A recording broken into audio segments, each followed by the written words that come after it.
Hello, beautiful little ones. How are you? I hope that you are well. Today, I'm going to be reading part 2 of Charlotte in Paris. I'm so glad you tuned into Storytime with Avant-garde Books. And don't forget that you can go to our YouTube channel and subscribe. I will put a link in the description box. So, Charlotte in Paris was written in 2003 by Joan MacPhail Knight, and the illustrations are by Melissa Sweet. And if you have a copy, you know what to do. You can read along with me. But if you don't, it's quite okay. Just make sure you're in a very comfortable place, you're relaxed, so you can listen to Charlotte in Paris. July 2nd, 1893. In Papa's studio, Giverny. Papa is very busy. He wants to finish 25 canvases before we go to Paris. Monsieur de Ronwell, the gallery owner there, says he can sell them all. Not only that, Monsieur de Ronwell found an apartment for us to stay in when we visit Paris. It has a large studio next to it for Papa and Mr. Foster to share. Mama says we'll be there for 6 months. We're even going to bring Raymond. I'm glad because I'd miss her if we didn't. But Mademoiselle Berthoud will stay here in Giverny. Paris is an education itself, says Papa. I'm happy about that. Plus de leçons. No more lessons. Now, Papa is finishing a portrait he started of Mr. Foster in the garden. He is trying a new way of painting called pointillism. It takes a very long time to do. He has to cover the canvas with tiny dots of color.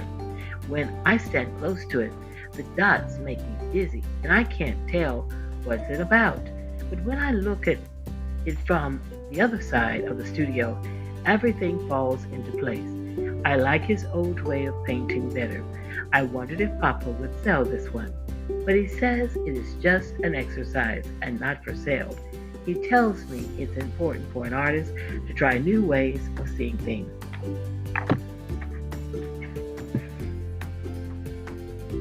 July 12, 1893, Rue de l'Amiscore, Giverny.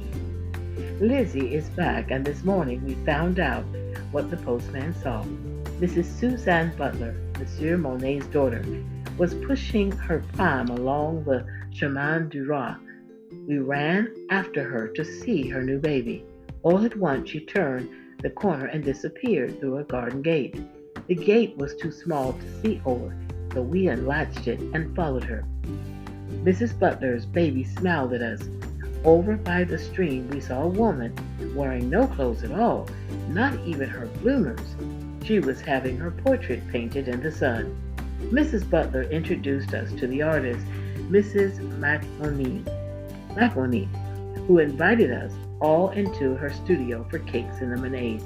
The model put on a robe and came along too. Her name is Lisette, and she is from Paris. Mrs. MacPhail has hired her to pose for the whole summer. No wonder Mrs. MacPhail paints in her own garden. August 28, 1894, Rue de l'Amiscore, Giverny. It was chilly in my garden this morning. Monsieur Sorel showed Lizzie and me how to turn pumpkins on their vines just so. To make them grow full and round, he said. When we went back inside, we saw a steamer trunk in front of the hall. The label reads, Monsieur et Madame Lidin. Chez Vite. 20 au Cheffer, Paris. Raymond says the trunks are being sent ahead by train. I told Lizzie how Raymond put spiders in the trunk last spring to keep moths away. At first she didn't believe me, but Raymond told her herself. Oui, but of course, everybody here puts spiders in their woolens, and just as Raymond promised, we didn't get one moth hole in any of our clothes. Mama says to leave my sabots here. Wooden shoes are for the country. In Paris, I'll wear button boots and silk shoes. Then she shook the straw out of Toby's basket and lined it with soft blue velvet and said, Only 4 more days until we leave for Paris. 1, 2, 3, 4. For dessert tonight, we're having Ramon's cherry lafouti. Yum! September 1st, 1893. Vin Rouge, Paris. Finally, we're here in Paris. I love our big apartment. From the balcony, we can see the River Seine, and above it, the Eiffel Tower, the tallest tower in the world. I can't wait to visit that. At night, the lights come on, and the lower looks pink. It's the most beautiful sight I've ever seen. Mama said she is exhausted from the trip, but I'm not a bit tired. This morning, Monsieur Sorel came for us before the sun was up. It's a good thing the trunk and painting supplies went on ahead, because after we picked up the Fosters and their luggage, there wasn't room in the coach for even a tube of paint. I sat on Papa's lap and Toby on mine. Raymond climbed up on top of the carriage to sit with Monsieur Sorel with a team of 4 horses. The carriage went so quickly we were at the train station in Vernon in a blink of an eye. Monsieur Sorel settled us on the train. He promised to look after my garden. Lizzie and I waved to him out the window until the train went around a bend and we could not see him anymore. Lizzie and I played cards and ate the lunch Raymond brought. The next thing we knew, we were in Paris. The Gare Saint-Lazare is a very busy station. Everybody is in a hurry. I could tell Papa was glad to see Monsieur de Rouault waiting for us on the platform. He brought 3 porters to help with our luggage. It's very noisy, too, under the big glass roof. Everywhere is the sound of wheels grinding and engines whistling and hissing clouds of blue and gray smoke. Monsieur de Rouault had to shout to tell Papa about the time Monsieur Moret got permission to make paintings in the station. He put on his very best clothes and told the station master he was a famous artist. Then he set up his easel right on the rails and began to paint. Not only that, he wouldn't let the trains leave the station until he was through with them. September 6, 1893. Vin Rouge, Paris. Today, Mom and I went to the market. We don't have a market like that in Boston. Fruits and vegetables are piled to the sky, and mountains of oysters smell the sea.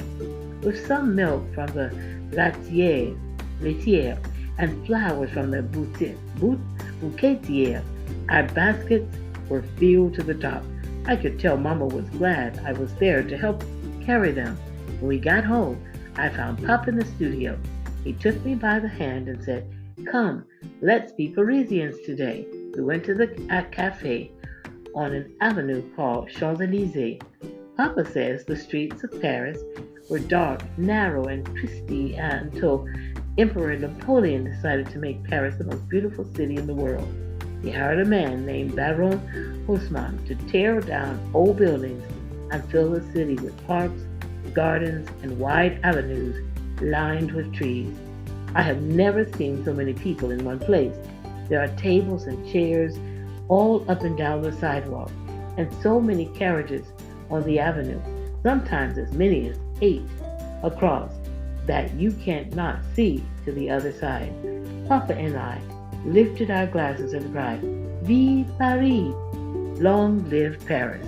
When we walked into the courtyard of our apartment and we saw someone peering at us from behind a curtain, Papa says she is the concierge, the eyes and ears of the building. It is her business to know everything that goes on and to bring us our mail. She is not very friendly though, neither is her little dog, Puce, which means flee.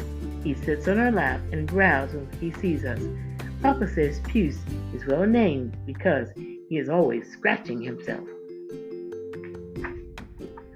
All right, beautiful boys and girls, that was part 2 of Charlotte in Paris, written by Joan MacPhail Knight, and the illustrations are by Melissa Sweet.